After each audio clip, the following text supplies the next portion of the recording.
just picked up the meeting up more.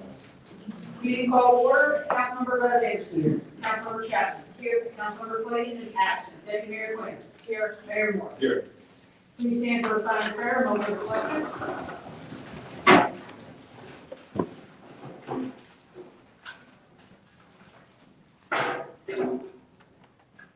We will now salute the flag. I pledge allegiance to the flag of the United States of America and to the republic for which it stands, one nation, under God, indivisible, with liberty and justice for all. As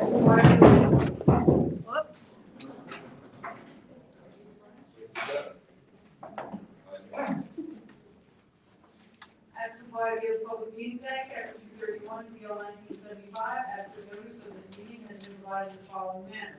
The annual notice for the Asbury Park Press, the Coaster, and the Star Ledger on January 22nd, 2024, and posted on the bulletin board the same date. All notices are on file at the city clerk. You're on to special events applications.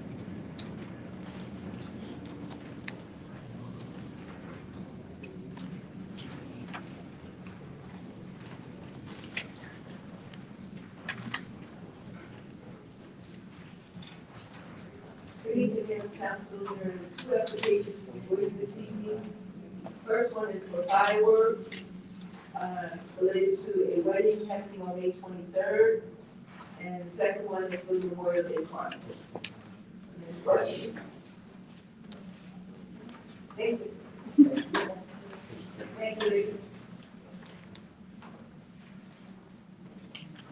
Okay, we were going to have a presentation on a special improvement district, but we have a technical screw up, so you're going to come back in 2 weeks, maybe? That's your decision? Well, I'll let somebody, unless I can go out to Staples and buy a connector and come right back. But the only thing I'll say is we keep it tentative because we may or may not have another presentation on the 12th. Correct. Yeah, so we might have to bump it to the end of June. We're working on potentially another presentation. Is this something you need the slide deck for? Well, I think you need to see it. Okay. Yeah, I mean, I So can't. we'll put you on June or July, no problem. Like I said, I can go, somebody's just trying to technically do it. Well, we got to move on with the. Yeah, we'll go to the meeting and then I'll, if I have to do it at the end, I'll do it again. If that works. That doesn't work. No, we'll do it at the June or July meeting. It's not like emergent, it's not like this has to be done right now.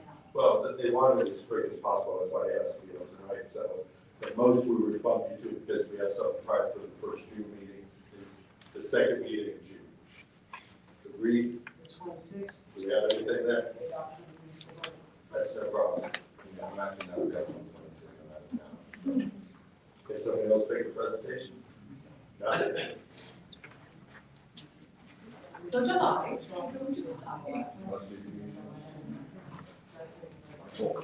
What?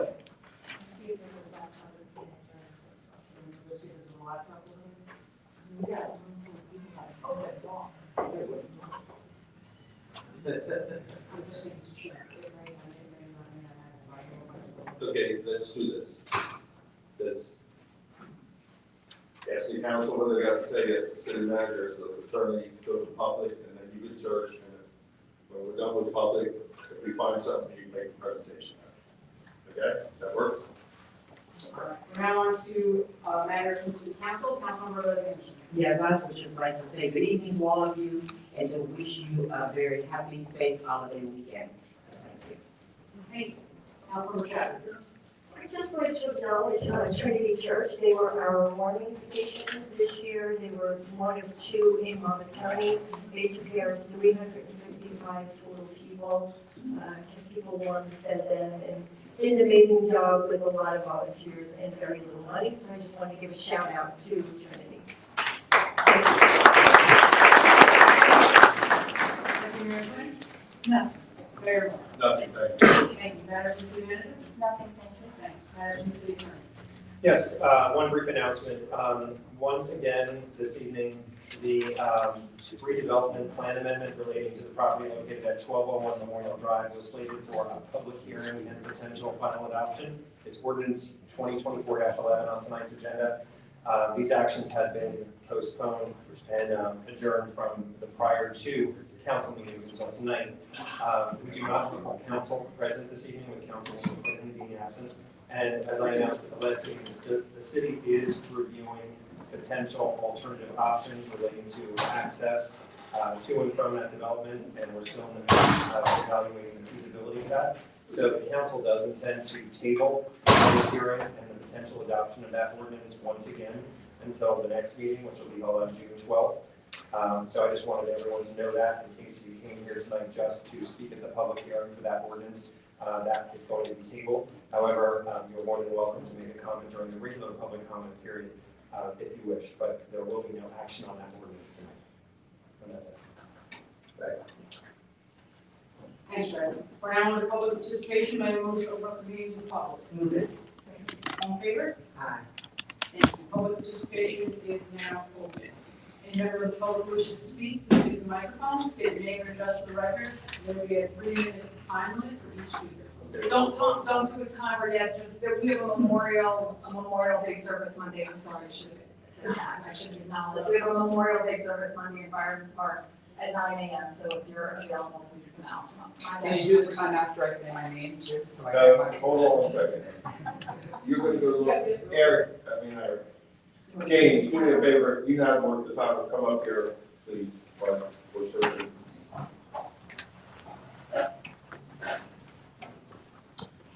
So while that's happening, my name is Eric Gallo, I know we have Fifth Avenue. Thank you, council, for taking our comments. Thank you, everybody, who's here to hear what we're saying. Eric, you should speak up a little bit. Can I start? I have my 10 seconds now. So we heard you, you're Eric. All right, as you see, many neighborhood residents interested in the outcome of this plan, and since we will live with the development for the rest of our lives, we want the outcomes to minimize the impacts on all of us rather than distributing it among us. Despite what some have sought to characterize our organizing, we are not here in opposition to the project. This past Sunday, we hosted a well-attended community meeting, and we commend Councilwoman Chapman for a mutually respectful discussion about the concerns we have on this project. To be clear, we support the redevelopment of the site, but we do not agree that appropriate data gathering and impact assessment has been performed, nor do we believe that the design of the building, the site, and the street have holistically considered to prioritize the safety and quality of life of existing residents over those traveling in cars. The redevelopment plan will allow more than twice the number of units permitted by the current zoning. At a density of nearly 90 units per acre, there will be more units on this one site than the 6 blocks west of Memorial that surround it. At this density, it is clear the impacts will be significant, and the redevelopment plan will include specific strategies to mitigate the impact on residents. To us, it is clear that Memorial Drive is the best option for vehicular access. This will maximize the safety and comfort of existing residents, and Memorial Drive is not and never will have a single residential entrance, making it the most obvious choice of residential quality of life is the priority. To this point, there's been no data gathering of traffic or transportation data to actively characterize the current existing city conditions around the site. The city has relied on a single data point gathered in 2019 that shows a peak volume of 350 cars per hour. Current traffic volumes, speed on all streets, crash data analysis, and on-street parking inventory would be a bare minimum for what we need. The city has not performed an impact assessment of traffic volume or on-street parking demand that will be generated by the development. If you're doubling the density and including new retail, we should at least have a sense of how many cars and vehicle trips will be generated by the site and compete with residents and businesses for parking. We believe the redevelopment plan should include specific street design strategies to increase pedestrian lane safety, manage new traffic behavior, and increase the supply of available parking. It is a choice not to explore these options and the design strategies needed to support them. Surely there is enough creativity to envision a driveway on Memorial, a 300-foot long block with a stop sign that has a speed limit of 25 miles per hour. We also believe the current striping plan for Memorial Drive should be revised to show a two-way bike lane on the east side. The current arrangement is contradictory to both the Asbury plan for walking and biking and Monmouth County mobility plan. Why has the city chosen to contradict the recommendations of its own plans and the county plan when you have the opportunity to maximize safety for bikers up and down the Drive? Thank you. Thank you. Any response? Not this evening, probably at the next meeting, that's why we're saying to the presenter, they can't make it tonight. The next meeting, we're hoping to have this with the developer and our professionals here. Okay. Thank you.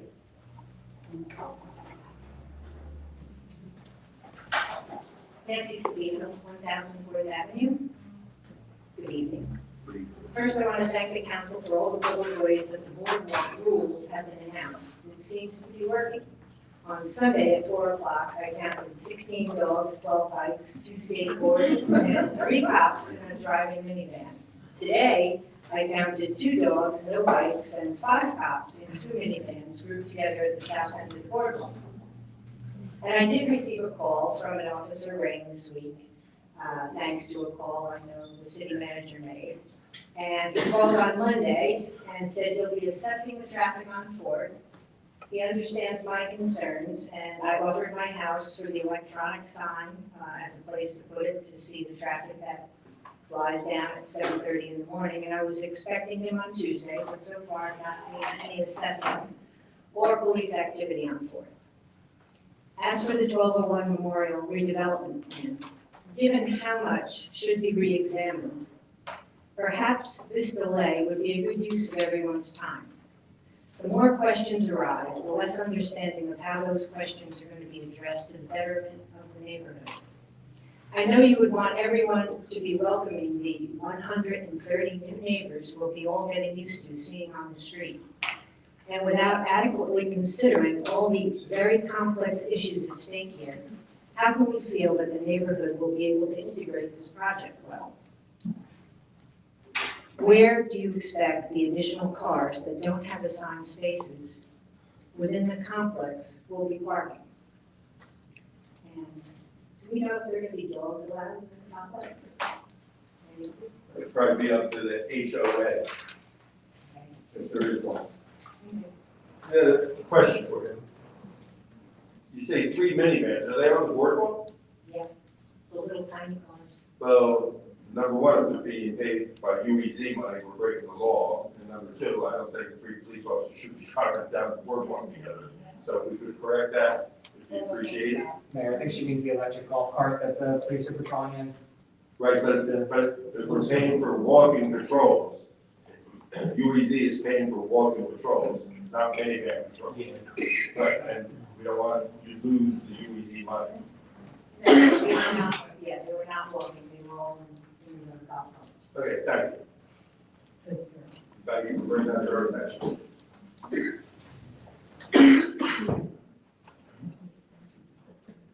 Hello, my name is Daniel Murphy, and I'm here to introduce myself and my venture, QuickShield Stations. QuickShield provides free and easily accessible sunscreen and hand sanitizer through our wellness stations. Skin cancer is the most common form of cancer, yet it's highly preventable through the use of sunscreen. We've all faced the issue of being outdoors and realizing too late that we forgot our sunscreen, only to end up with a sunburn. Our stations address this common problem by ensuring that sunscreen is always within reach. The way we make this amenity completely free is by advertising on the panels of the stations. Our stations are completely weatherproof and battery powered, designed to stand the weather. We've already installed these throughout parks and townships in northern New Jersey, and we'll be at Martell's Tiki Bar this weekend if you'd like to check out our concept. I believe our stations would be a great addition to the Asbury Park Boardwalk and or any city-sponsored events held outdoors. I'll submit a detailed proposal to the city tomorrow, which I hope can be expedited due to summer being so close. Thank you for your time and consideration. Please let me know who to send a proposal to. No, thank you, and send it to the city manager. City manager, thank you. Hi, I'm Polly Shelba, 1100 Fifth Avenue. As a resident of Fifth Avenue, part of the neighborhood that we are not discussing tonight, the 1201 development, we welcome the neighbors. We think it's a wonderful thing to see expansion of residential space on Memorial Drive, making Memorial Drive, in fact, planting a flag at that destination, at that location, so that there will be future development of residential properties along Memorial, making it a truly part of our city, a livable part of the city. making it accessible and equitable for everyone. I really support what Errol was saying, what he said about the entrance on Memorial Drive versus on 4th and 5th, partly because there are already bike lanes on 4th and 5th, meaning that residents will be coming out and crossing bike lanes as they enter and exit the building, if it were to be on the exit and entrances on 4th and 5th. And then on Memorial, it's my understanding that the developer is in support of the entrance and exit on Memorial, and even insofar as moving the building back a little bit to increase the sightline. We can have daylighting, meaning traffic can be parked, cars can be parked too close to the entrance and exit. And the bike lane on the opposite side of the street, on the track side of the street, means that no one entering or exiting will be crossing over a bike lane. And then lastly, the exit from that building could be just a right turn, just like at the car wash, you can only turn right. And that would really inconvenience anybody. So the changes that could be made are really not that difficult. But my main point is that I love the idea that we're looking at developing residential property on Memorial Drive. And I'd like to see this be done in a way that's looking at it as a comprehensive plan, so that Memorial from that point all the way down to the transit village, which I haven't heard too much discussion about lately, but our transit village designation is near the train station. Development, residential, some retail, it could be a dynamic and active and wonderful and equitable development opportunity. So that's it, very much. Neighborhood.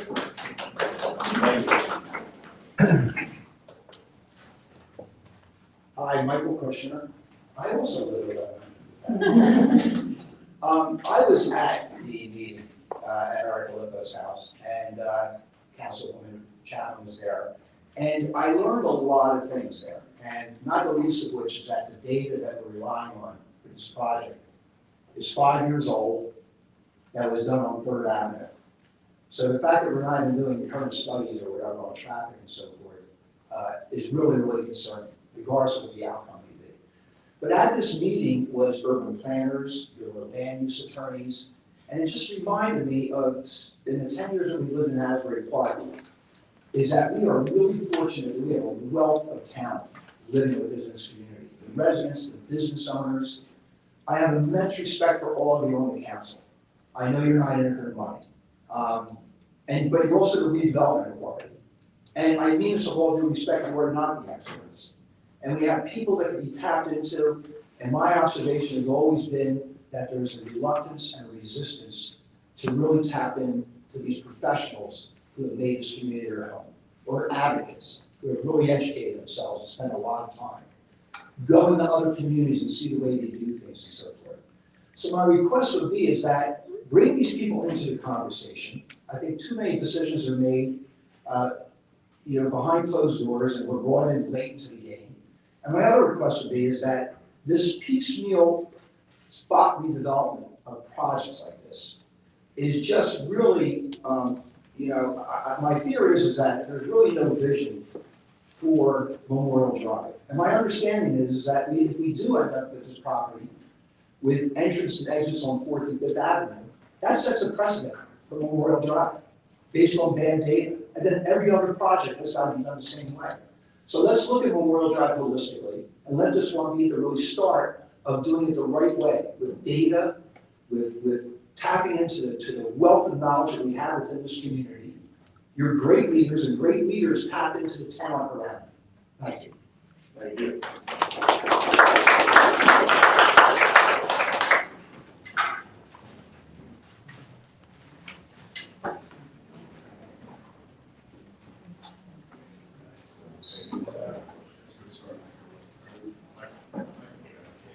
Hi, Christy Wolf, 1002 4th Avenue. That was an unintended segue from my goal. I'm here just to offer my services if I can be at any point. I negotiate pilots for a living. I work on very controversial development projects. And one of my jobs is to negotiate pilots with municipalities. I create very close relationships by the time we're done with town managers and city councils and neighbors. And just last week, I brought a prop. Just last week, I got approved a pilot for $46 million over 20 years, all for one of our projects it was a labor of love. And it just brings up, of course, it's in the Commonwealth of Massachusetts, a different state. I work in many states and I realize there's different laws and regulations. But it brought up a couple of thoughts that I had that might ultimately benefit the city. One of course, is just the sheer magnitude of it. The town, this is a 10,000 person town that is getting this pilot, and they're thrilled with the dollar amount that we landed on. It was, again, a hard-fought negotiation, about 3 years, but I think both sides feel like it was a good outcome. And it can be difficult, I think, as a municipality, I've worked on both sides, both for a municipality and as a developer. It can be difficult to speak developer language. They say that certain things will break the project budget, or, and there is a breaking point for a project. But if I could ever be of service in sort of helping to speak their language and kind of push them maybe on what the project really could afford, I'd love to help the town get as much as they can from these projects, understanding that you're limited. And I also think you probably get it from both sides, because developers probably say you're very tough on them, and citizens probably wish you were even tougher. So again, if I could ever be of service, please, I think a lot of you know how to reach me. I'm happy to just provide advice or sit down with a developer, or whatever kind of volunteer services I can provide, kind of being able to speak that language. I have this document in case it would be of interest to you. It has a number of interesting features, I think. It was, as an interesting quirk, approved by a vote of the town. In Massachusetts, anything tax related or fiscal related actually goes to the community for a vote. So this 10,000 person town gathered in basically the high school auditorium, the biggest place they could accommodate, and the public actually voted for this pilot overwhelmingly. So just kind of a positive note on some certain things that maybe we could work together on, and happy to provide whatever service I can in support of that. Thank you so much.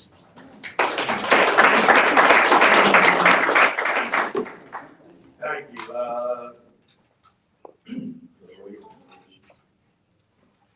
In like November, December, we got for fair and open process. So we went out for fair and open, and we hired somebody to do the pilot. So we're more than welcome to apply next year, but I deeply appreciate your saying that you'll help us. So thank you. Yes, absolutely. Thank you. Hey, Council, my name is Mike Sedano, on 4th Avenue. I'm here to just briefly talk about 1201 Memorial, which borders 4th Avenue. First off, thank you, Eileen, for taking time on Sunday to come and sit and listen to citizens in the area that this will have an impact on.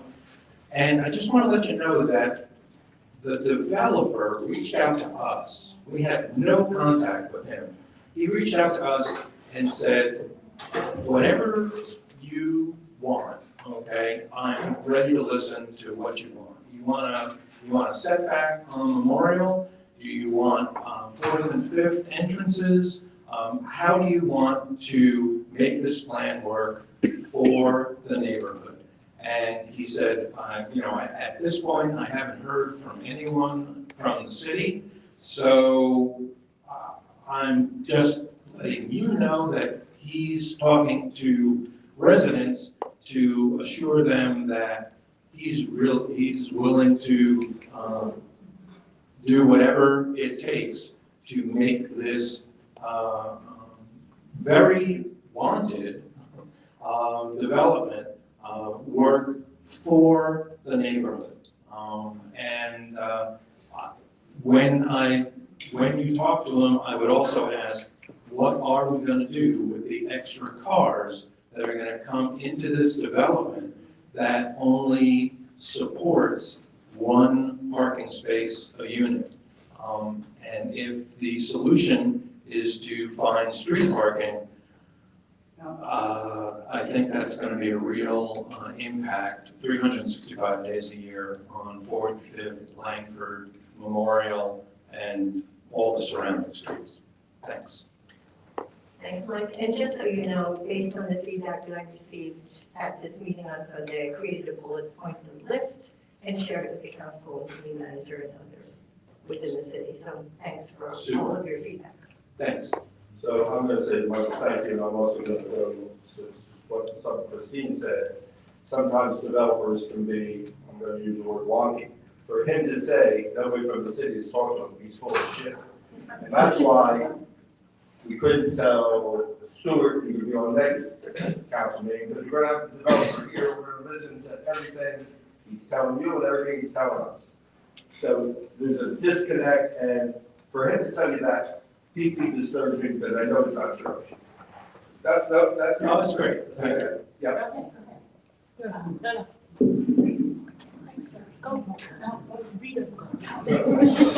Motion goes.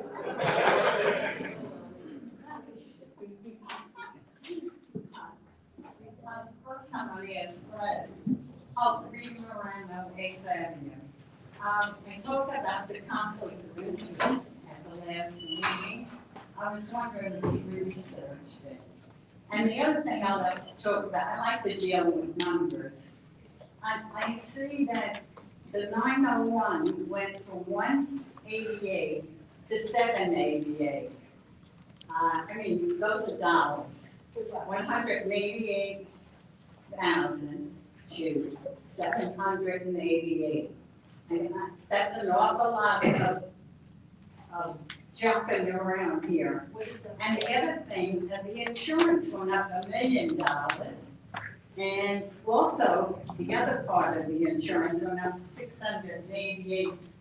Now, my insurance went up in my own home. But you know what I did? I shopped around. And I got an insurance company that gave me the same policy for the amount I was paying. Now, you have to do things like that. That's what business people do. And you have to do it. To have these increases. And the other thing, I look at the budget. There's no budget. I mean, like, you don't have the amount in. Is there a reason for no amount? I don't know. But those are the three things I wanted to tell you about that stuck out in the bill resolution. It's a lot of money. And I think the guy gave you, I don't know what insurance company, he came here and he gave you $500 after he raised your policy $1 million. That's not true. Well, he gave you 500. Yes, and he said within the past, I don't have this long, we can go back to the tapes, the last 3 to 4 years, because of using them, they saved the city $1 million. So he has not increased his prices, what you're saying. Well, you mean it's not going up $1 million? Read it. Finish all your questions, then I'll try to answer. Okay. Well, those are my 3 questions. Okay, but when you, and I'm not picking on you, Rita, when you're throwing out numbers, I thought you were talking about the budget. Now you're talking about the bills and claims. So when you say someone up from this to that, you gotta be more specific. Tell me what line item, and you don't even have to tell us tonight. You can call us during the week, email us, and we'll be prepared to give you the answer. Which line item went up $1 million? It was the insurance. Insurance on the bills and claims? Liability. On the bills and claims or the budget? It was liability and the other one was, I guess, health. One was for the employees and one was for. Okay, but if you take it home, and if you see it's the bills and claims, which we're going to vote on tonight, it went up, if it went up, let's say, $1 million from 2 weeks ago to this year, because we pay them, different, we pay the Board of Education $1 million to some budgets and some budgets, some bills and claims, 3.2 billion. So if it's bills and claims, it's perfectly legal. If it's the budget itself, which we're introducing tonight, and you're saying there's an increase in the insurance because we're under the state health benefit plan, you're probably absolutely right, but it's not $1 million. So if you can give us more information in the future, we could answer the questions. And even you can call me, you call me all the time, just say, John, I'm gonna ask this question tonight, and we'll have the answers for you. I get tired. And I'll give the right answer. But I'd rather give you the right answers. And you talk to Joanne, you can call Joanne tomorrow and talk to her. Well, I tried to get it today, I couldn't get it, because there's no budget number. Okay, Why is that? because we're introducing it. And if we don't know the number? It'll be up on the Website website tomorrow morning. As per state law. So not break any laws, Rita. There's no boogeyman out there, and budget's coming in, I think you'll be happy with our budget. Okay. And how about the conflict of interest? We saw no conflict of interest. Huh? We saw no conflict of interest. No? No. Was that a legal opinion? Well, last time I gave you the answer, you didn't believe it. The lawyer gave the same answer and you believed him, so I'll let the lawyer give you the opinion. Okay. Yeah, I thought the issue was resolved at the last meeting, honestly, and I did not perform any further review since the last council meeting because I thought it had been established that there wasn't any monetary compensation paid to the gallery that was brought up at the last meeting, but rather any monetary compensation from the city was paid to the mural artists themselves. But, you know, I'm certainly happy to look at it further. I honestly didn't realize there was anything lingering at the end of the last meeting that needed to be resolved. So that's why my answer is no, I didn't do it. But there was money. You approved the money here. Compensation to artists Oh, yes. for the murals. Okay, Rita, Fred just said he'll research it. And when he researches it, that means he's charging us by the hour, so don't complain next week when the bill goes. You're not gonna send me the bill, are you? No.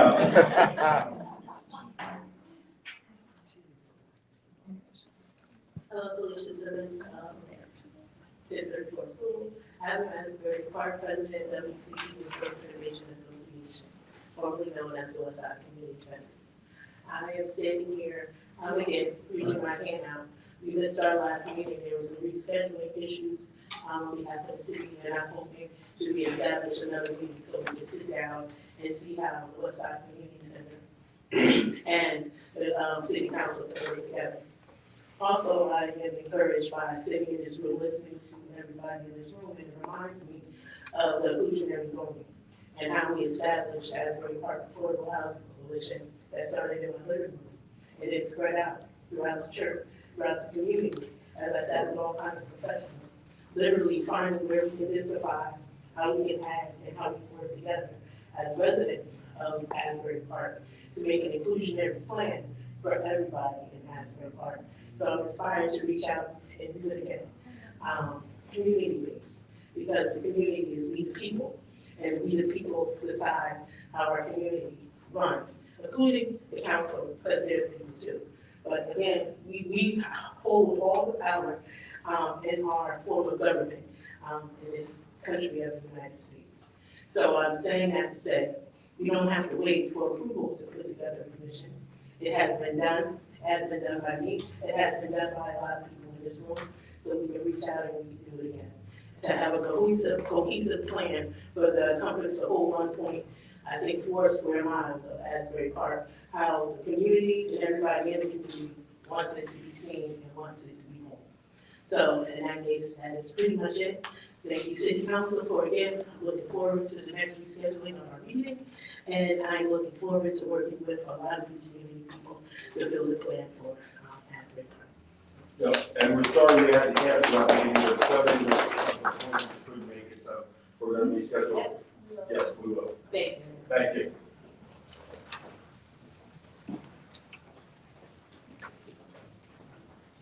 I am Beth Lambden. I live at 905 Sunset Avenue, and I just quickly wanted to go on the record in support of comments made by several of my neighbors, so not to be too redundant when things are already quite eloquently put, but the reasoning that's been given for why the entrance should go on Memorial Drive for 1201 is very compelling.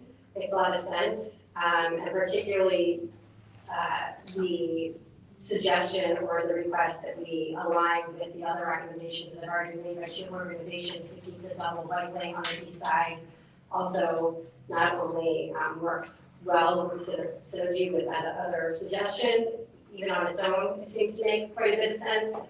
I also just want to reiterate, how happy we are to see this development. I also agree with that, and just working together to ensure that the impact is as low to the existing and the future residents as it can be, and also, reiterating the kind of disbelief that maybe some of these decisions are being based on 2019 data, and we haven't really done a true impact study to the extent that that is still a possibility. I would also support that as well. Thank you. Thank you.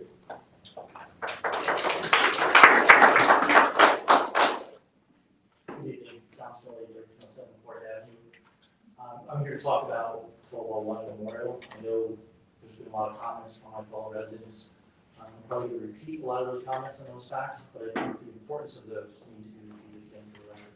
So again, 130 units. There's one parking space allotted for each unit, and then there's very limited parking allotted for guests of those residents and also the commercial space. There's no consideration for moving trucks, delivery trucks. In Monmouth County, the average number of cars for a residential unit is 2. 130 units are comprised of studios, 1 bedrooms, 2 bedrooms, and 3 bedrooms. So it's reasonable to think that there will be more than one vehicle per unit. Again, there's been no consideration for where these cars will be parked. As my fellow residents have said, the council is relying on a single point of data, which is a traffic study, traffic count, which is exactly what it means, just a traffic count. That was performed 5 years ago. It is reasonable to say that in 5 years, Asbury has changed greatly, and the traffic patterns have changed greatly. Additionally, that traffic count was performed on not 4th of Memorial, not 5th of Memorial, but 3rd of Memorial.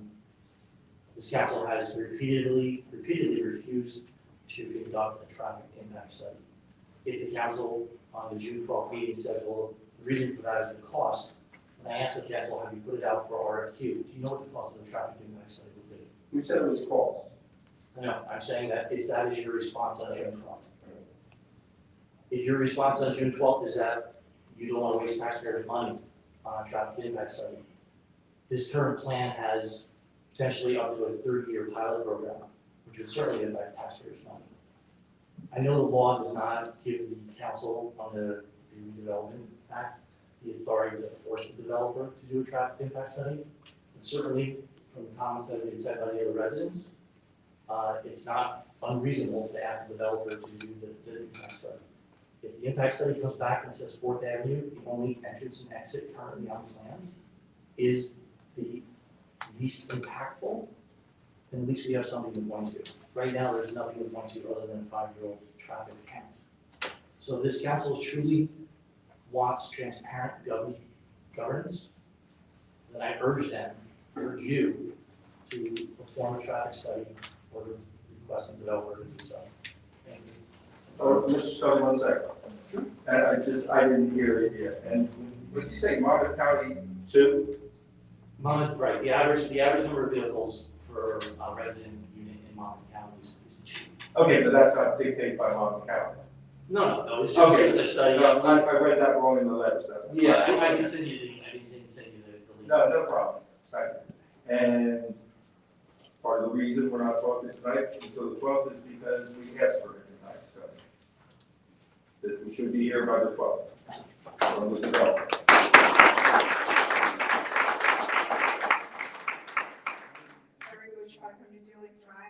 The numbers that we were referring to, you're going to be voting on tonight in the budget amendment. So those are the numbers that she's referring to. The decline from 182 to 780,000, $1 million more for general liability. Those are all these things that you're voting on tonight. So I think that's what she was trying to clarify. But I wanted to ask a question about jobs. I wanted to ask, because I have a couple kids in my circle, right, that I've been working with Asbury Park Reporter that would like to have summer jobs. There used to be a jobs program in Asbury Park. Is there a summer youth jobs program? I remember it was, for a while, it was like Tamara Richardson, I think. But do we have that anymore? And because it feels like it would be a great investment to be working with kids and getting them jobs, especially now that there's a lot of more jobs in Asbury Park, right? So to have a way of getting them to the waterfront. I don't know, do we have a coordinated effort? Is that your question? I think I have one more. I don't think what it is. Take your time. I think it's about the police reports. So every month you have a police report in the executive session. But is there a way for us to find out what's happening other than to, last week I stumbled upon understanding that there were 5 incidents with the overdoses for the last council meeting because of the sign. I asked a question about the sign. But is there a consistent way that you could report out what's happening from a police standpoint? Or could we work together on that? Like, I know that Alan Carroll has mentioned that other towns are very forthcoming with their police blotters, but Asbury isn't yet. And I'm not saying that you're not going to because you're the most transparent, you value that, we've talked about that. So is there a way for us to get that information? So that's all my questions. Okay, well, let me start off by, thanking you, explaining what Rita wanted. So what Rita was talking about was increase in temporary budget prior to the budget adoption. So we allocate so much money, and then when we're running out of money, we have to allocate more money until we adopt the budget. So the number did increase, but we've got to pay these bills.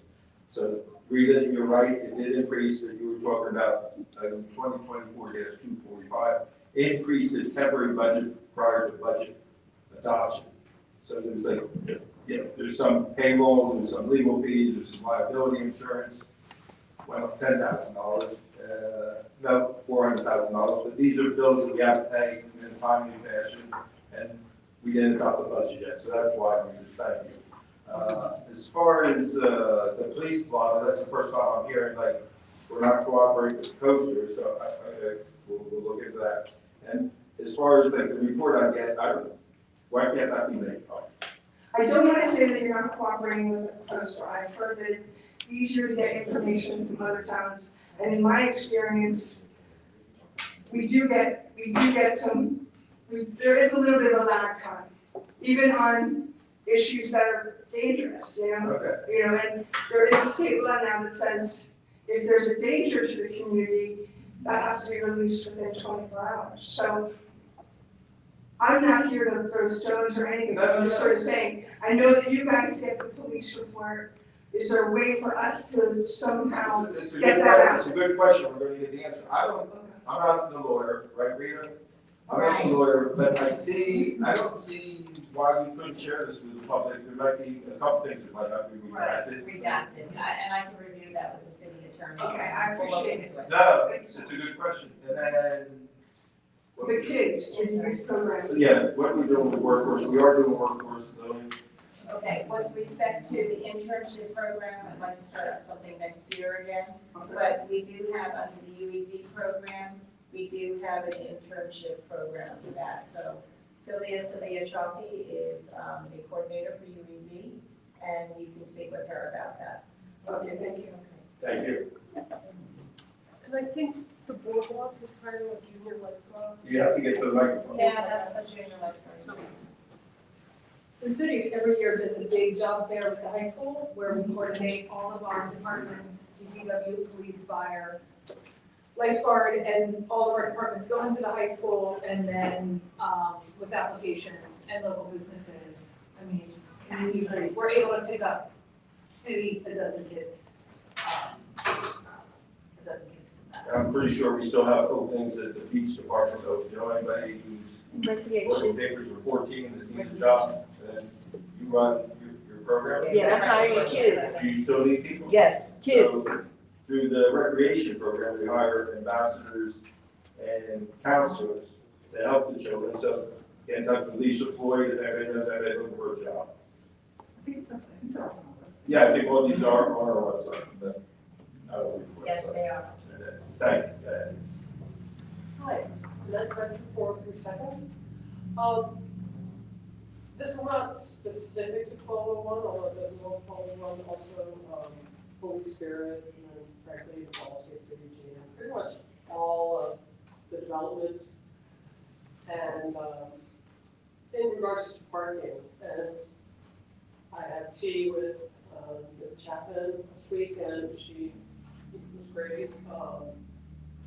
But I guess really just to go on record that it's not just one development. It seems like it's every development that is not addressing how much parking needs to be implemented, right?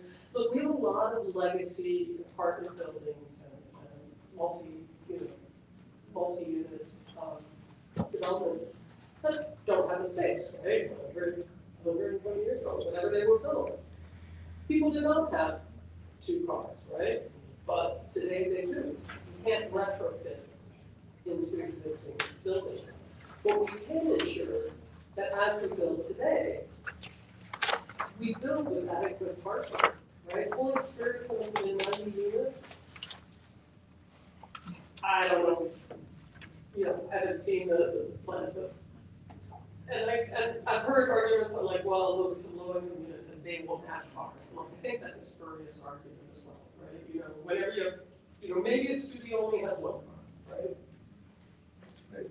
Maybe, but 2 and 3 bedrooms, right? Bringing in families, right? And then we're throwing pilots out everywhere. And I think arguably we're a little bit past having to incent some of our development that way.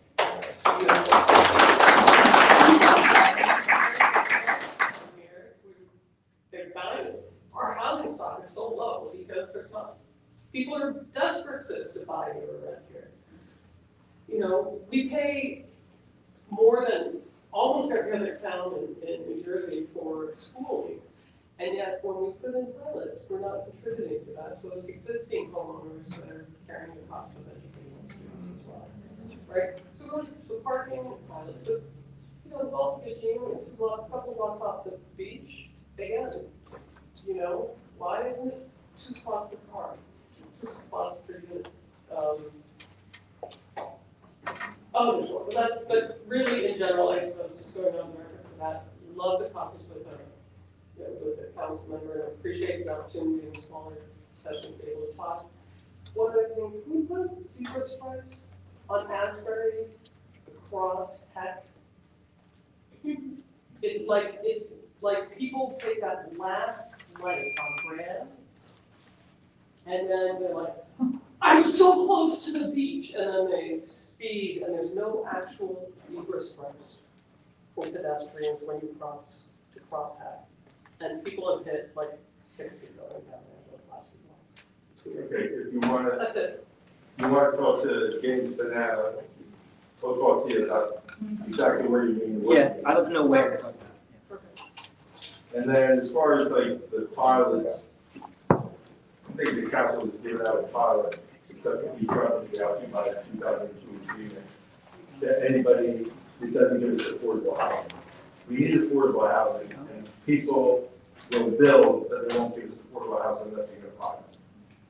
So it's like, what do you want? I mean, It's a tough balance. it is a tough balance. So that's the reason we do give the pilots, because they give us 20%, and we're sticking at 20%. GLD tried to give us 8%, 12%, 16%, they finally got to 20%. And they were going to be told no. I mean, so we're sticking at the 20% because we do need affordable housing. It is a tough balance, but that's the reason some people get pilots. And it's legitimate, and I appreciate the pressure you're under and finding that balance between enabling people to actually live and work in Asbury too, right? Which is almost impossible. That's the goal. And which I admire. Okay, I'm gonna. Yeah. Thank you. Make sure you talk to Jay. I enjoyed the coffee with the council person as well. I love that residents come out and provide feedback, and then we can take that to the council. So thank you for showing up. Hi, I'm glad to be here. Bernard Dotson. I live at 1304 Fifth Avenue. I actually don't have anything to say. I just wanted to make sure that my name went on record, that I'm in accord with Eric and others that have talked about the development on 1201 Memorial. Thank you. You'll get a gold star. Anybody else?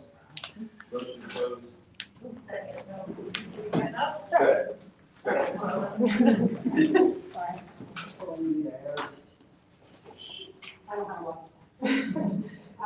Carla Busy, 94 Sunset. as a neighbor in the neighborhood. Resident owner as also a business person on, in the Shops at Sunset Point, which is neighboring to 1301 neighbors to 1201. And speaking for the businesses, we welcome growth in the town as well as all the new 130 residents. However, as being said, that 2 cars are more common. I'm more concerned about the 130 cars that are going to be on the street because as of today, the streets are full on a normal basis, which is good. You know, the customers can pull up and shop, they can eat, run and pick up, and the residents have parking, employees have parking, but with 130 cars, I don't understand where people will park. I mean, if there's no parking, then their businesses will all fail because the reason people are coming is a local neighborhood, a lot of people walk, but they come to that side of town because it's convenient and easy to be in that strip, patronize all those businesses that kind of get neglected because everyone goes to the other parts of town. Has so much more parking, even though it's lacking everywhere. And obviously the residents probably should get first dibs, but where will everyone else go? So just thinking that part of that study, the restriping, potentially head-in parking for Sunset Point was mentioned that potentially would help add, not Sunset Point, the next block like Sunset Point in front of the new building to allow for more parking and maybe more research done to allow for more parking all over because it just doesn't seem like the residents will have anywhere to go. And that's it. Thank you. Motion voted. All in favor? Before we go, look at Stuart is going to make his presentation. So the public portion of the meeting is closed for anything else, but if anybody has any questions about Stuart's presentation, you can ask questions about that. I've got to comment on a couple of things. Parking is a problem all over the city. Parking is a problem in CBD. Right now, the Asbury hardware store is for sale. If they sell that, somebody could build a beer garden and provide zero parking. I've been against that for 10 years. This project, I voted no. It's public record. I thought it was too dense and too close to a residential neighborhood. I was concerned about the parking also. I live on 4th Avenue. I go by every day and I see all the cars from the Board of Education where there is no parking on the 9, 10, and 1100 block. So, but we're getting all the information you asked for. Some of it, we got all your letters, thank you. Some of the stuff I agree with, and I'm speaking for John more than one person. Some of the stuff I agree with, I don't agree with the annual parking because we'll lose too much of the road where it's not like that wide enough. That can all be discussed. And the one thing, and Mike made a great statement, we have so many talented people in the city. And we do. And when this went to the planning board a year or two ago, I would say there was 4 planners and an architect on the planning board that said, well, add the 2 buildings, the 2 commercial spaces on the center, do this, do that. So as much as we okay it, then it goes to the planning board, and anybody within 200 feet is notified. And that's where, again, that's where you recognize me, that's where the tires hit the road. That's where the planning board, which is made up of very good professionals, ask the tough questions and put in what they think it should be like. So again, I thank you, and Eric will talk after me, but I thought I was correct, but that was Hal. Since I said I cut you off, Hal, but be short. How what? You disagreed with what I said. The planning board does not provide notice to neighbors. We don't provide? No, they're not working. Okay, the applicant does, but people were notified. No. No? Oh, no? No, I apologize. Never got notified. We learned about it on Sunday. Then I apologize, I'm wrong. And I love being corrected. But again, I got to compliment Eric and the rest of the planners and architects on the planning board who's made many of these recommendations. All right. I made recommendations that you heard tonight at the planning board, and it was overruled. You made recommendations to put in the 2 stores at 500 square feet, so we'll go there also. There's 3. Not that part's voted, we have a presentation. All good? Okay, We're now into a presentation by Stuart Copperweiss for the Special Improvement District in the downtown area of Asbury Park. Take it away, Stuart. Good evening. Pull it. Good evening. Can you hear me? Oh, great. Thank you, Mayor, Deputy Mayor, council members, staff, and guests. I appreciate it. I apologize for the technical difficulties. Sometimes it is. But we got through it, and thank you, Andy Carros, for our contribution. I'm here tonight at the request of several council members and property owners and developers within Asbury Park, talk about special improvement districts. And the first thing I want to say is that, as we all know, we live in the state of New Jersey, and the state of New Jersey is special. So the consequently, they're called special improvement districts. Everywhere in the country, they're called business improvement districts. So you may see sometimes the acronym SID versus a BID. They're one and the same issue. It's just that in New Jersey, again, we're special, so we call them special improvement districts. And we'll define exactly what an improvement district is all about and how they can be created. And that is the process of this meeting today. So I've been working with improvement districts for more than 30 years, with governments, and there are more than 35. I've worked with more than 35 improvement districts in the state of New Jersey. We've been able to produce $90 million in grants and funding for specific projects in improvement districts. Some of the improvement districts out of the state are, as you can see here, Fort Lee, Jersey City, Bergenfield, Hackensack. There's Steel and Teaneck, and downtown in Newark, and Flemington. I've worked and supported all of those over the years. We actually have a gentleman in the audience right now who lives in Asbury Park, who's the executive director of the Red Bank Improvement District. So there are improvement districts in local areas, and there are also improvement districts in Belmar as well, and other municipalities throughout the state of New Jersey. So what is a special improvement district? SID. It's a public-private partnership. It's basically modeled on the shared maintenance program of many suburban malls. What they do is they provide services. Except the major difference is that there are multiple property owners and business owners, so they all come together to align themselves to collectively plan for their future. So what they're doing is they're taking their own collective destiny into their own hands to help revitalize revitalize economic growth in their particular community or district. And there are about 100 improvement districts in the state of New Jersey and more than 1,000 in the state, in the United States. So what does an improvement district do? And this, to me, is one of the most important things. Excuse me. It basically,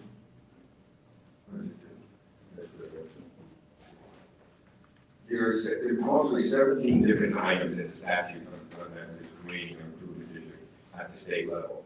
But what we like to look at is the street level, sort of the 10-foot street view.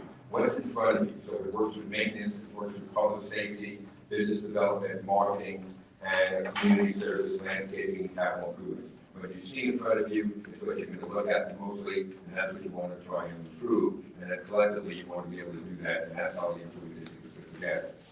The arrangements from this is that it's a cleaner, safer, more attractive business area. It's a steady, reliable funding, and I'll talk about that a little bit more, for supplemental services and programs, and it gives the ability to respond quickly to particularly changing needs in the community, and also has been shown to increase property values and decrease vacancy rates. The City versus the Merchants Association or the Chamber of Commerce, they kind of work hand in hand with each other, but as you can see, the Merchants Association does not offer a continuous source of funding, and it's voluntary contributions as well, and as most of you know, Chambers of Commerce sort of work on an 80-20 basis. 80% of the funding comes from 20% of the people. And that's what it is. And I remember years ago, I was very familiar with that for Chambers of Commerce. As I was the executive director a couple of decades ago. All right, an improvement district budget provides a steady, reliable source of funding, and what the key is that all businesses, all property owners within an improvement district must contribute. There are no free rides. Will municipal services be reduced? Absolutely not. That's why it's no. The services provided by the improvement district are supplemental. They're in addition to what the municipality is providing. If a city provides them sanitation services, it will still be the same level of service from the municipality, but this would be in addition to that particular service. This is a good one. How is an improvement district formed? It's formed based upon 3 different phases. Phase 1 is outreach. Basically, it's planning. And planning consists of review of what an SID is, questions and surveys, putting together a wish list, developing a mission statement, developing priorities, types of services in different categories. Then you work with a list of assessed values in the municipality, and then you talk about better categories, budget samples, boundaries, who should be included, but more importantly, who should be excluded. In other words, do you want to exclude people, or do you want to include people? Those are the determinations that would be made by the steering committee in terms of feasibility study.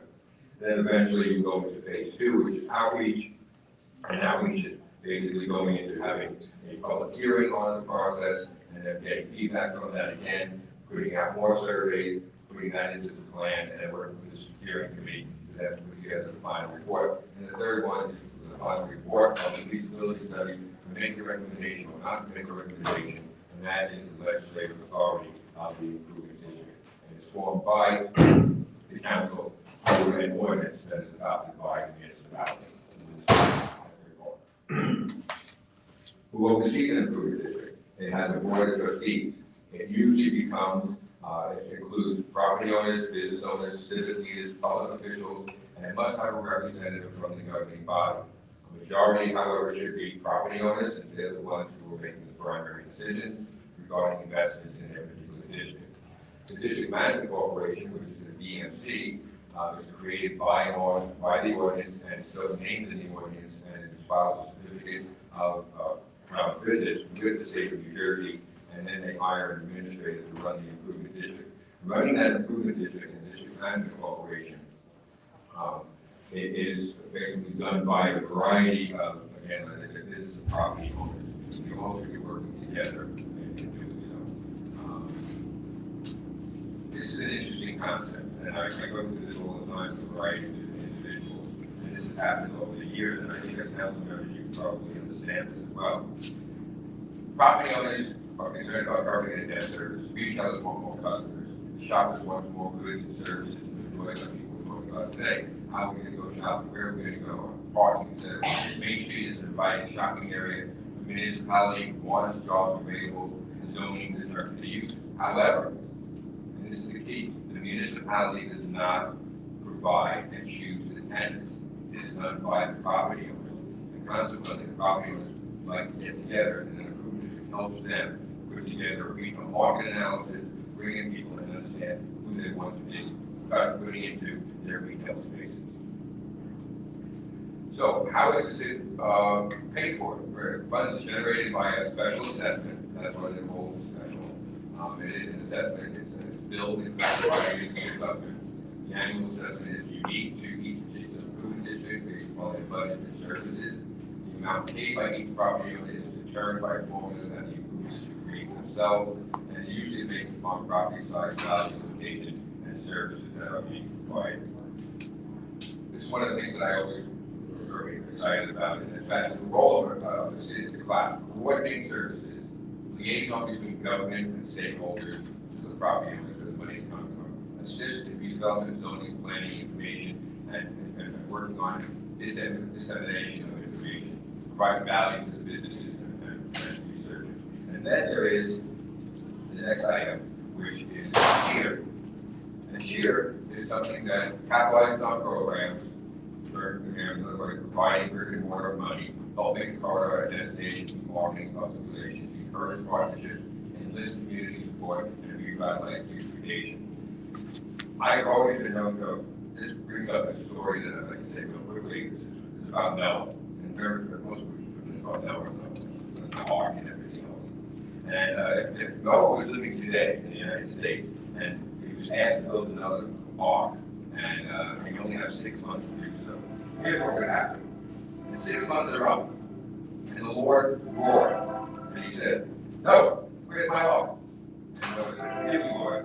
Things have changed since last time. You can build a perfect, the inspector says in the sprinkler system, and emphasis on violating parking and zoning, height setbacks, etc.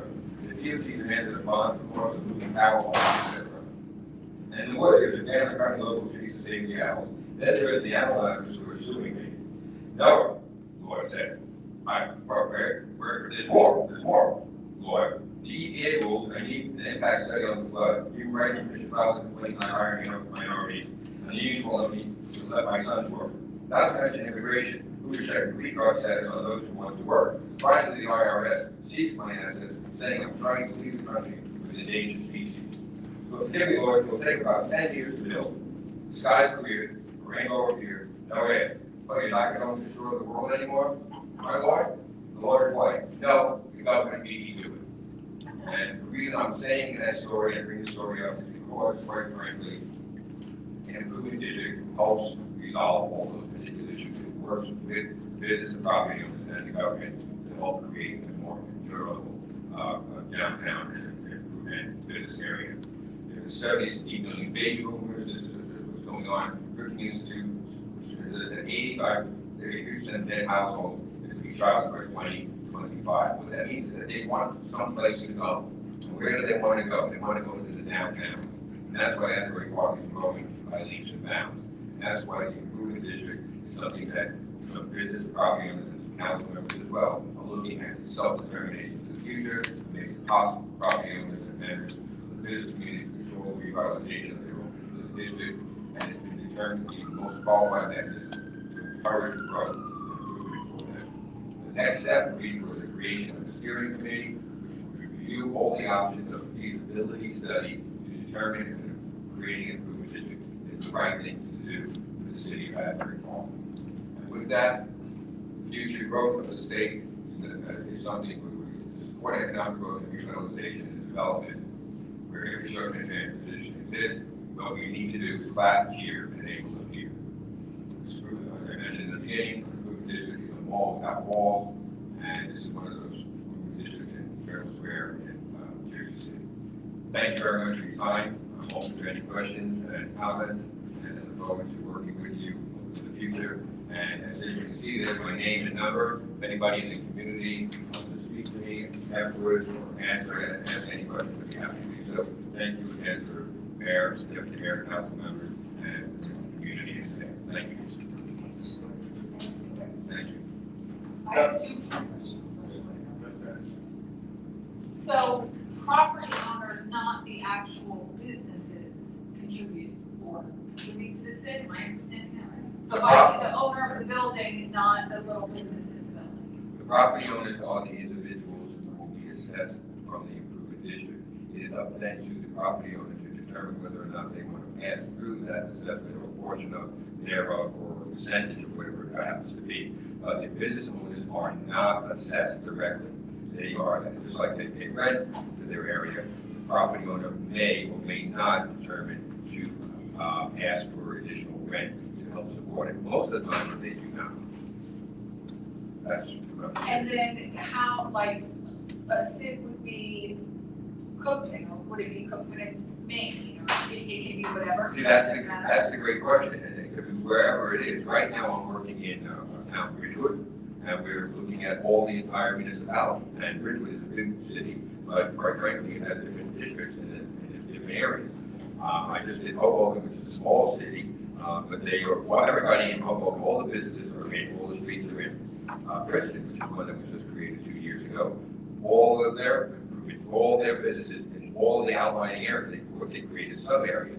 But that's something that the steering committee, in terms of the feasibility study, will make a determination and recommendation as to whether or not they want to include Cookman, Bank, Memorial Drive, what we're talking about, Springwood Avenue. You know, there are many different, Main Street.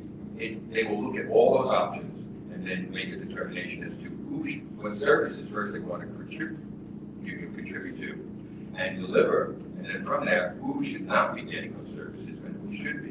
And those are the type of things that they will make a recommendation on. If a property owner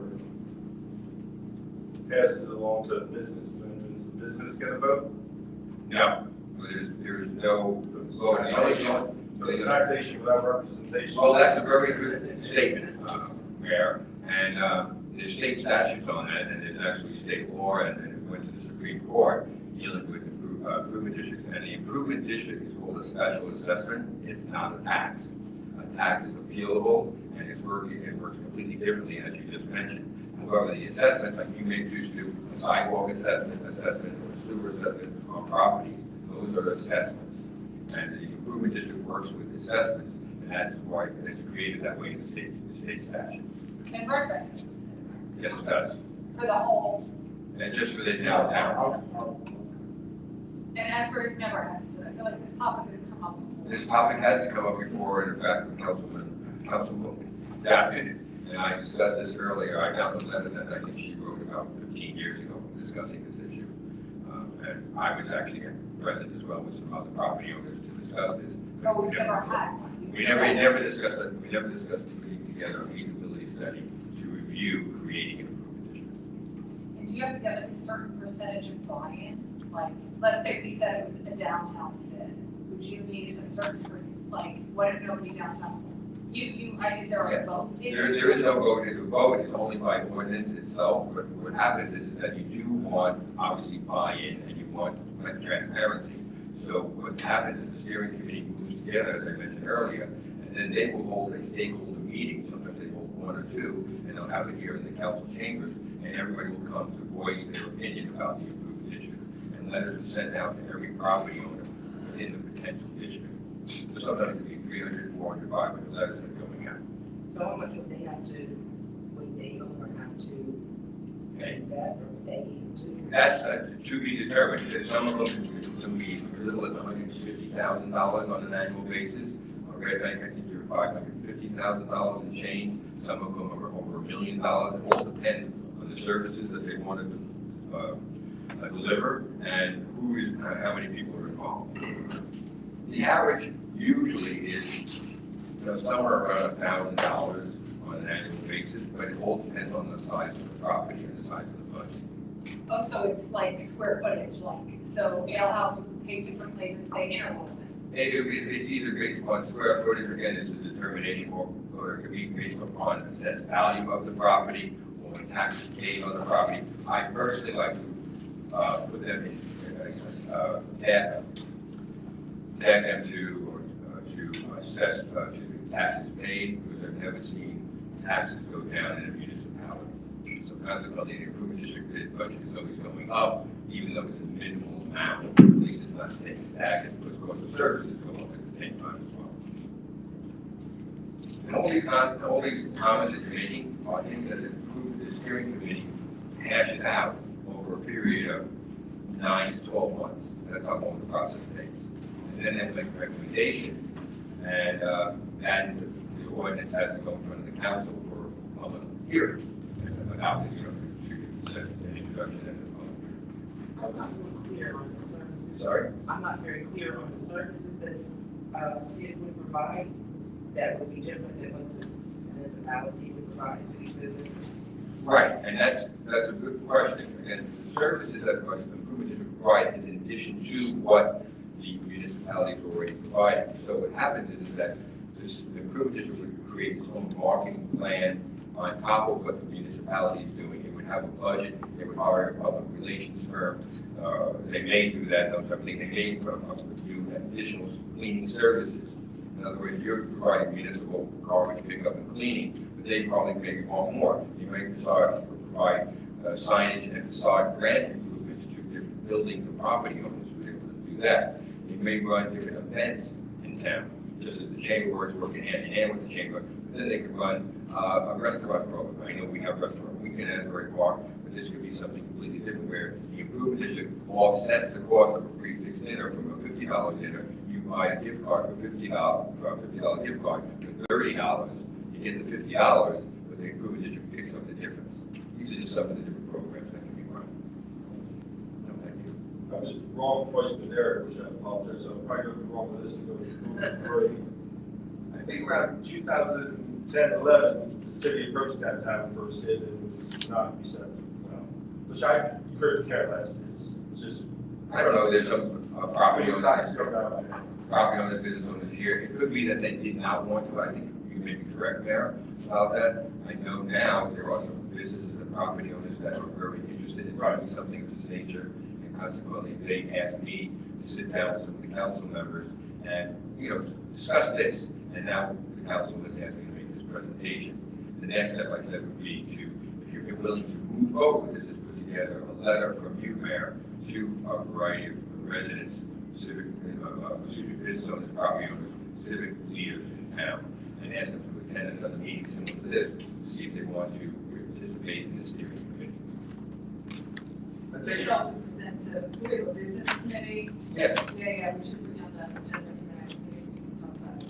We have this one, remind me, Stuart, and I'll wait on that agenda. Somebody remind you, I can't remember what we're doing here. Somebody remind me. I'll remind you. I think we should move forward and explore it because it seems to have many benefits. So, do you want to talk to the business committee first, and then we'll do the letter? Or when's your next business? Sorry, when's our next business committee? 2 months. Oh, 2 months, so. I think we can do a little bit sooner. We can certainly invite, we can invite the business committee to whatever meeting. Yeah. And if I'll work with the council members, or whoever you want, you can be a point person, I will work with that particular council member to get the letter. I have draft letters, I already send that to the councilwoman, Karen, if you'd like to look at that, and we can move forward. And that's about it. So, figure out the next step. Let's do it. Say it's the letter committee, we drafted. I signed it. Well, one of the other things that you have to consider as well is actually hiring me to do the work. So I Forget the letter. I said we're having a tax increase. Well, this will all make it more palatable. No, it won't. There'll be public questions. So let's open it up to the public now. If anybody from the public has any questions about this presentation only, please get to the microphone and ask your questions.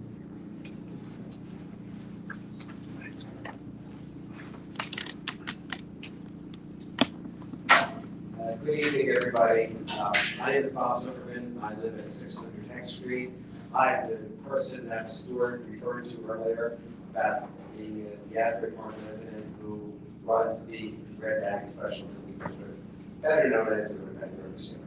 However, I'm here tonight in my own capacity as a resident who lives just adjacent to downtown and also as the most immediate past president of Downtown New Jersey, which is a nonprofit organization, small nonprofit that works to advance the interests of downtowns throughout the state. And I just wanted to say a couple of things. I really don't have questions, just a couple comments. One, I know Stuart for probably a decade now. I think Stuart's formed more special improvement districts in the state of New Jersey than probably anyone. So he's certainly extremely capable of forming such an organization. And I did want to address the whole issue about the businesses for the Deputy Mayor Quinn and Councilwoman Bess Anderson. Yes, it is true that special improvement districts are mostly, are the money that gets raised by them is from the property owners unless they pass through their assessment to the business. However, I can tell you as a director of a special improvement district, we're working night and day on behalf of our businesses, not on behalf of the properties. In fact, in Red Bank, there's a lot of absentee property owners that I've never even met. But I know, hopefully, most of the business owners in our district. And I think that special improvement districts can work hand in hand with chambers of commerce, with the UEZ. I don't think that it's necessary to. I don't think that we necessarily have to say that we have a UEZ or we have a chamber. We don't need to sit. I think they complement each other, and I think that's one of the great things about special improvement district. As a resident, I would love to see one formed here in Asbury Park. And, I'm happy to answer questions as the steering committee gets together. And if people have, any kind of questions or concerns, I'm certainly knowledgeable about the subject, so I'd be happy to answer. Thank you. Thank you.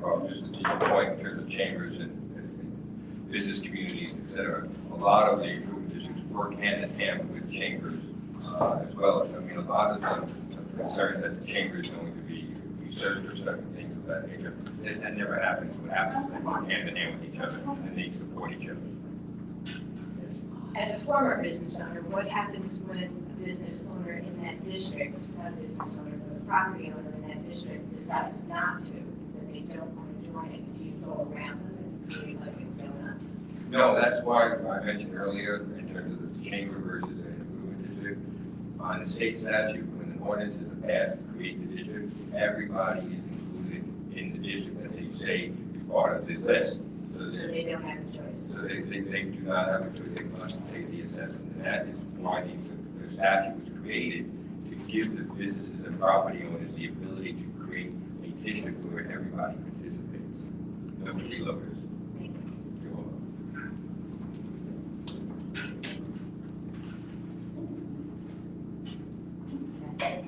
Rita, you can't have a question. I just wanted to say that I've known Stu for many, many years. It's over 25. I know he's a good man. He's a good family man. And he's always been a very nice and truthful person. I just want you to know he lived around the corner from me for a long time. And thank you, Stu.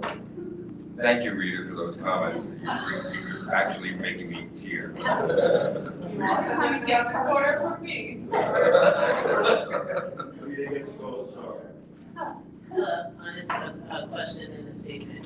A few years ago, when we were going through the rent control ordinances, plus we've been talking about this for a little while with Jim and a couple other people for a good few years. But just to bring up something, speaking to Sacramento, when we were doing rent control, he was speaking about the city having something inside where some of the funding can be used towards subsidizing affordable housing. I don't know if that was possible. I didn't really dig too deep into it, right? Because at the time, it wasn't It's legally possible. The question becomes where and how you would do that. So obviously, it would have to be in the district. What happens is that it kind of, it really depends on the board. It's possible that it can be done. The answer to that is yes, it is possible. How it needs to be determined. And then also, you mentioned something earlier, which was part of what I brought up to him at the time. He was saying one of the biggest owners was okay with the city. But part of the money raised, he was saying when he spoke of job training and innovative, just creative things to use throughout the city and in the special interest. Is that possible, since the city's mine? Can you use some of the funds that you, and I asked for you, also, some of the special funds that you use to create throughout the entire city, or is it just trapped into the few blocks? That's why when the steering committee comes together and makes the study, they make a recommendation as to the actual boundaries of the district. So if the entire municipality is included in terms of usually it's commercial properties, whether they 4A, which is retail commercial, 4B, which is industrial, 4C, which is commercial residential, all those properties are included within the municipality, and it is possible. Yes. Because at the time, they were just pretty much talking about the beachfront and having that how that was somehow written into the plan. So it is something that we can speak about spreading throughout the entirety of the city. If the recommendation is to include everybody, all the properties, all the commercial properties within the Asbury Park, then yes. Thank you.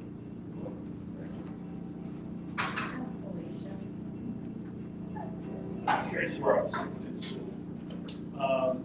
Right now, would you preface to the council how much of a revenue generator it could be with this special improvement district for the opportunity of the board and the executive director to find other resources or funding to also finance the district?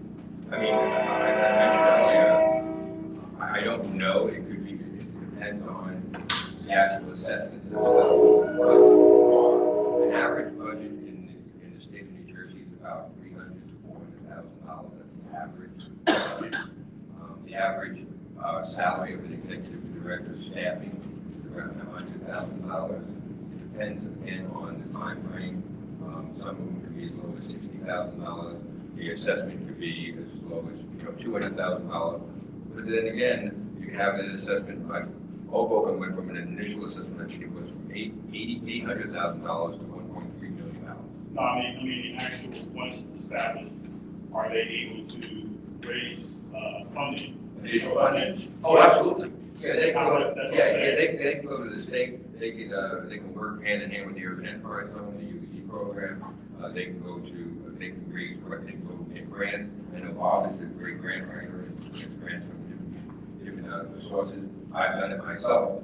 I've helped, banks.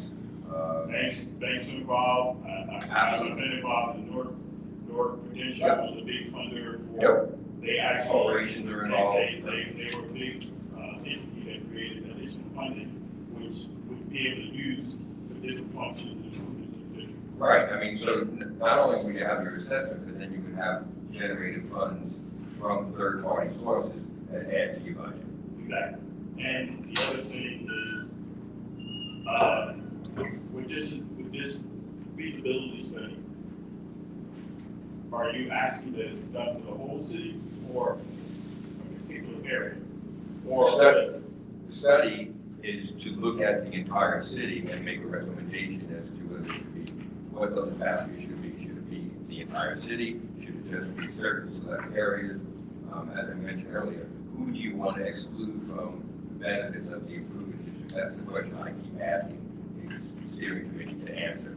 And so the other point is that what I've neglected to mention is that the organization becomes a non-profit, files a 501c3 status, C3. Yes, and, we have additional, we all continue to hear about parking. If they wanted to improve parking, and they saw it as a benefit, this entity would be able to interact, go out and do whatever needs. And they can put together a feasibility study, go out and put out, pay for the RFP, that would be done from the municipality. They could actually support the parking there. They could actually, some of the municipalities, some of the improvement districts, they actually pay for parking on holidays. And they shut down the meters and they pay they give that money to the parking authority or to the municipality that they would normally generate for that particular day or weekend. Or to take 4th of July weekend, Memorial Day weekend, Labor Day weekend, some big holiday. Thank you. Great questions. Seeing nobody else, motion to close. Question, one question. The CID adopts rules and regulations. Yes. Call whatever. Yeah. They have bylaws. Yes. And then does different shores. Anything the CID does, would that supersede the city ordinance? No. Absolutely not. That cannot be done. Okay. Anything that they do, we support whatever the municipality is doing. They cannot do anything that goes against any city ordinances. As any other entity cannot do. The only thing is that what they do, they work hand in hand with the municipality. So they have a liaison relationship that is built as. They could make suggestions and then. Yes. And myself running several communities over the years, you can, I would attend planning board meetings, I would go to zoning board meetings, make recommendations, I would go to the council meetings, and go to redevelopment projects that were in town, and make a comment. If I was the executive director, that person would go there. Thank you, Stuart. Yeah, so I guess what you should do, since you're doing that cost part, draft a letter, send it to the city manager with like the next steps and all the costs. Okay. And we'll go from there and, so give it to us and we'll go from there. Great. Absolutely. That'll be done. Thank you. All right. You got that part. So you have to come back. Please do. Thank you for your time again, and remember, we'll talk now. Thank you. Thank you. And have a wonderful holiday. Same to you. Okay, we are on to the minutes, so I have municipal council meeting minutes, executive and regular May 8th, 2024, motion. Second. Councilor Leslie? Yes. Councilor Shaw? Yes. Deputy Mayor Quinn? Yes. Mayor Quinn? Yes. Right on to resolution 2024-243, resolution approving payment bills. Move it. Second. Councilmember Bez Anderson. Yes. Councilmember Chapman. Yes. Vice Mayor Quinn. Yes. Mayor Moore. Yes. Resolution 2024-244, resolution approving special event applications. Move it. Second. Councilmember Bez Anderson. Yes. Councilmember Chapman. Yes. Deputy Mayor Quinn. Yes. Mayor Moore. Yes. Resolution 2024-245, resolution amending temporary budget appropriations for the 2024 budget. Second. Councilmember Bez Anderson. Yes. Councilmember Chapman. Yes. Deputy Mayor Quinn. Yes. Mayor Moore. Yes. Resolution 2024-246, resolution authorizing the purchase of blinds in the civil service. Move it. Councilmember Bez Anderson. Yes. Councilmember Chapman. Yes. Deputy Mayor Quinn. Yes. Mayor Moore. Yes. Resolution 2024-247, resolution authorizing the purchase of short-term rental permitting software needed for code enforcement. Second. Councilmember Bez Anderson. Yes. Councilmember Chapman. Yes. Deputy Mayor Quinn. Yes. Mayor Moore. Yes. Resolution 2024-248, resolution authorizing the acquisition and installation of 2 new dewatering pumps needed at the Asbury Park train station. Second. Councilmember Bez Anderson. Yes. Councilmember Chapman. Yes. Deputy Mayor Quinn. Yes. Mayor Moore. Yes. Resolution 2024-249, resolution authorizing the purchase of influent pump parts needed at the sewer plant. Move it. Councilmember Bez Anderson. Yes. Councilmember Chapman. Deputy Mayor Quinn. Yes. Mayor Moore. Yes. Resolution 2024-250, resolution authorizing the testing required at the sewer plant to maintain Department of Environmental Protection. Second. Councilmember Bez Anderson. Yes. Councilmember Chapman. Deputy Mayor Quinn. Yes. Mayor Moore. Yes. Resolution 2024-251, resolution authorizing the removal and repairs of influent pump number 3 at sewer plant. Move it. Second. Councilmember Bez Anderson. Yes. Councilmember Chapman. Yes. Deputy Mayor Quinn. Yes. Mayor Moore. Yes. Resolution 2024-252, resolution authorizing payment to the mayor's rock and roll recreation event venue fee. Move it. Second. Councilmember Bez Anderson. Yes. Councilmember Chapman. Yes. Deputy Mayor Quinn. Yes. Mayor Moore. Abstain. Resolution 2024-253, resolution authorizing payment for emergency sewer repair needs at First Avenue. Move it. Second. Councilmember Bez Anderson. Yes. Councilmember Chapman. Yes. Deputy Mayor Quinn. Yes. Mayor Moore. Yes. Resolution 2024-254, resolution awarding East Scooter Share Program to the city of Asbury Park to Councilmember Bez Anderson. Yes. Councilmember Chapman. Yes. Deputy Mayor Quinn. Yes. Mayor Moore. Yes. Resolution 2024-255, resolution authorizing the execution of the agreement for use of compressed phosphorus as a reference. Second. Councilmember Bez Anderson. Yes. Councilmember Chapman. Yes. Deputy Mayor Quinn. Mayor Moore. Yes. Resolution 2024-256, resolution authorizing professional services contract with TNM Associates for battery topographic survey service. Move it. Councilmember Bez Anderson. Yes. Councilmember Chapman. Yes. Deputy Mayor Quinn. Yes. Mayor Moore. Yes. Resolution 2024-257, resolution authorizing professional services contract with TNM Associates for professional pre-design engineering services at First Avenue Road improvements. Second. Councilmember Bez Anderson. Yes. Councilmember Chapman. Deputy Mayor Quinn. Yes. Mayor Moore. Yes. Resolution 2024-258, resolution adopting the Long County Home Consortium fiscal year 2024 annual action plan for housing and community development block grant program. Councilmember Bez Anderson. Yes. Councilmember Chapman. Yes. Deputy Mayor Quinn. Yes. Mayor Moore. Yes. Resolution 2024-259, resolution amending resolution 2023-337, approving 2023-2024 alcohol beverage control license for Asbury Club LLC, DBA Homestead in the city of Asbury Park, County of Monmouth, New Jersey, and certain limited respects. Move it. Second. Councilmember Bez Anderson. Yes. Councilmember Chapman. Yes. Deputy Mayor Quinn. Yes. Mayor Moore. Yes. Resolution 2024-260, resolution extending the duration of the CCRD exploratory committee. Move it. Councilmember Bez Anderson. Yes. Councilmember Chapman. Yes. Deputy Mayor Quinn. Yes. Mayor Moore. Yes. Resolution 2024-261, resolution appointing Michael Del Rey as municipal tax assessor for the city of Asbury Park. Move it. Councilmember Bez Anderson. Yes. Councilmember Chapman. Deputy Mayor Quinn. Mayor Moore. Yes. Round ordinance for introduction. Ordinance 2024-20, bond ordinance providing for the First Avenue Road Improvement Project, appropriating $4,792,200. Therefore, authorizing issuance of $4,190,003 in bonds and notes to finance a portion of the cost thereof authorized by the city of Asbury Park in the county of Monmouth, New Jersey, with a public hearing date of June 12, 2024. Do I have a motion? Move it. Second. Councilmember Bez Anderson. Yes. Councilmember Chapman. Yes. Councilmember, I'm sorry, Mayor Quinn. Yes. Mayor Quinn. Yes. Thank you. We're now on to ordinances for second reading, public hearing. Ordinance 2024-11, ordinance of the city of Asbury Park approving and adopting a redevelopment plan for property located at 1201 Memorial Motion to Drive. table. Second. Thank you. So this is going to be tabled to the June 12th meeting. Councilmember Bez Anderson. Yes. Councilmember Chapman. Yes. Deputy Mayor Quinn. Yes. Mayor Moore. Yes. Thank you. Ordinance 2024-11 is now tabled to June 12th, 2024.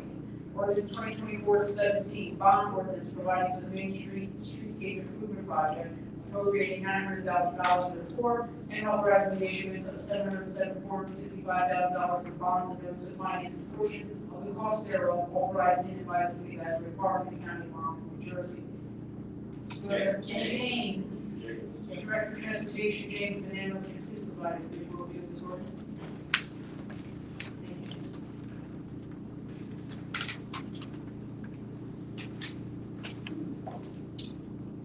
Hello. This ordinance provides funds in the bond to fund the construction phase of the Main Street Streetscape Improvement Project. This project is planting and taking care of 103 trees that are being planted along Main Street from the Neptune border to basically 8th Avenue. It's also for a few park benches, 4 and bicycle racks down the entire length of Main Street from Neptune border to 8th Avenue. Thank you, James. May I have a motion to approve the public hearing on ordinance 2024-17? Second, all in favor? Public hearing on bond ordinance 2024-17 is now open. Anyone with the public wishes to speak, please use the microphone. State your name and address for the record. Comments may be regarding ordinance 2024-17.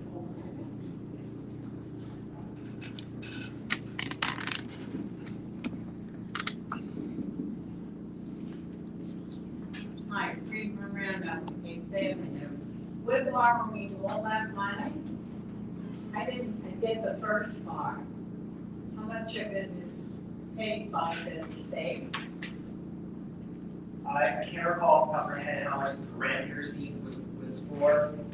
I'm sorry, I don't recall the amount of the grant. If you want to call me tomorrow, I'd be happy to look it up for you and give it to you. What is it? I don't have the number on me. I'd be happy to tell you tomorrow. If you want to give me a call, I would have to look it up for you, but I don't recall off the top of my head. Well, it seems like an awful lot, but just, bicycle racks and what else is it for? It's trees. The majority of the cost is the trees and the associated infrastructure associated with the trees. We have to cut out the concrete, plant a tree, buy a tree, and provide tree grates to make sure that it falls into the pit, the tree pit itself, make sure the tree pit doesn't collect garbage. So that is the majority of the cost of the Let's see the trees. James, $192,535 for any funds. Okay, thank you. And so how much is the bond? 900,000? I can see the trees, but that would make the whole street better. But the bicycle racks, are you kidding? I mean, like, how many do you need? I think you ought to look at it again. That's too much money for what you're gonna do. I can see the trees, and I hope they're not the Bartlett pear trees that we had before. I mean, like, You're right. but the bicycle racks, come on. That's a main street. I mean, I don't even think you should ride your bike on Main Street. It's dangerous. And you have the bicycle lanes, and if you open the door, you'll whack somebody, a passenger. I mean, like, I don't know. But you were thinking about that one. Right. It's only me. The voice of reason. No, we're bonding that money, but it doesn't mean that all has to be spent. So we can look at it and reduce numbers if necessary. Do you ever look at it, if you fund something? Yes, absolutely. Joanne said, this is James' project, we'll look at it. The city manager will look at it, and we'll look at it. Okay. But, bicycle racks. Anyone else? May I have a motion to close the public hearing? Move to close. All in favor? Public hearing on ordinance 2024-17 is now closed. May I have a motion to adopt bond ordinance 2024-17? Okay, second. May I have a second? Second. Councilmember Rosales? Yes. Councilmember Chapman? Yes. Deputy Mayor Quinn? Yes. Mayor Moore? Yes. Now, thank you. You want to jump to 9E, so he said, say there, okay, forget it.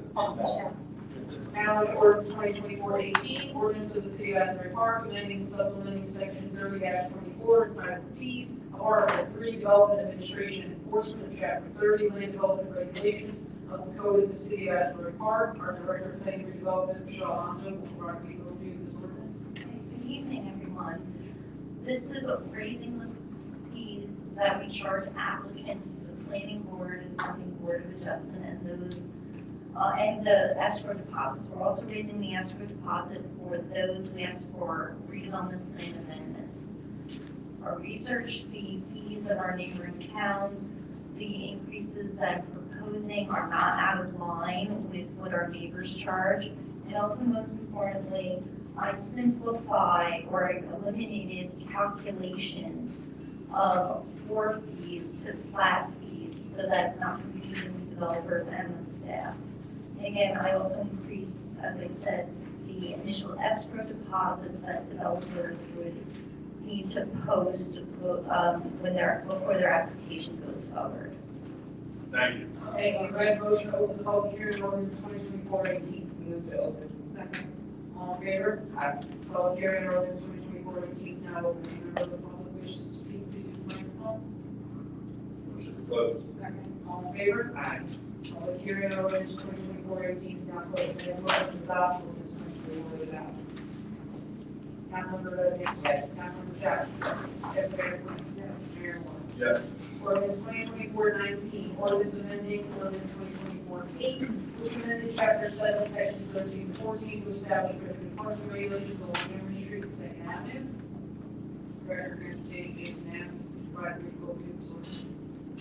Thank you. This ordinance changes our previous ordinance, 2024-8, to alter the no parking regulation that was implemented on Emory Street to begin at 6 a.m. and then 7 a.m. The police department requested this to help clear street vehicles in a timely manner for the construction and safe lane on Emory Street.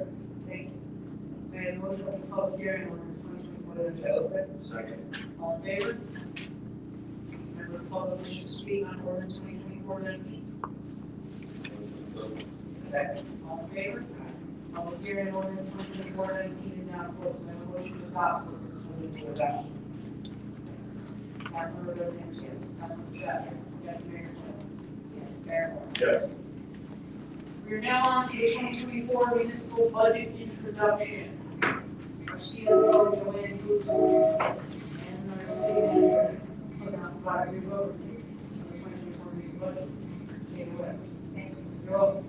Good evening, Mayor and Council. Tonight we are presenting the 2024 municipal budget for the city of Asbury Park. Over the past few months, the city CFO, Joanne Booth, and I worked diligently and efficiently in preparing the 2024. And I leave it, John. You're right, I'm sorry, Mayor and Council.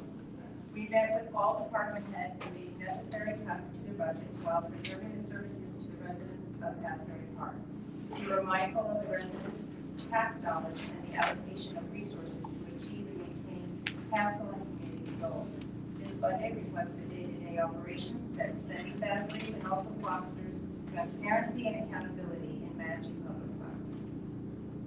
The proposed 2024 budget is $57,266,137.90.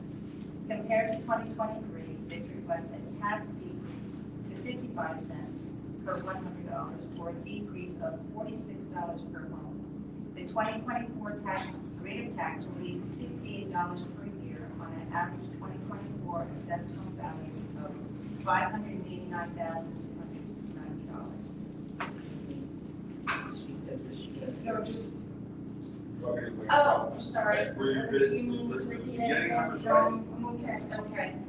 All right. As you know from previous years, the city is faced with hard costs from contractual obligations as well as anticipated costs such as gas and electric. The increased reoccurring costs are health insurance and pension.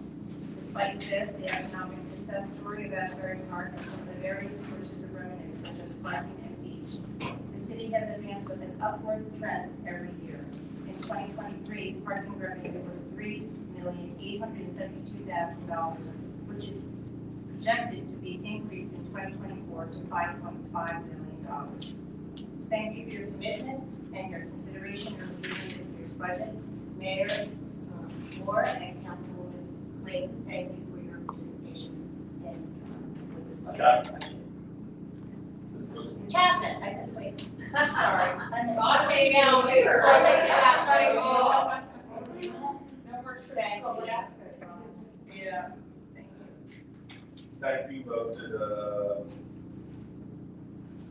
This was not done overnight, this was many meetings, many sessions, because the resolution number was much, much higher than that, but got it down as low as we can to be responsible to the taxpayers. So I thank both of you for working so hard. Thank you.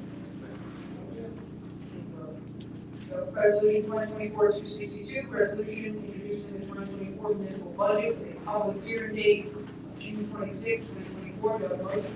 Second. Councilmember Bez Anderson. Yes. Councilmember Chapman. Yes. Deputy Mayor Quinn. Yes. Mayor. Yes. Don't have anything else on adjournment? Adjourn. Yes. Second. Second. All in favor? Aye. Thank you, everyone. Have a good night. Meeting adjourned. Thank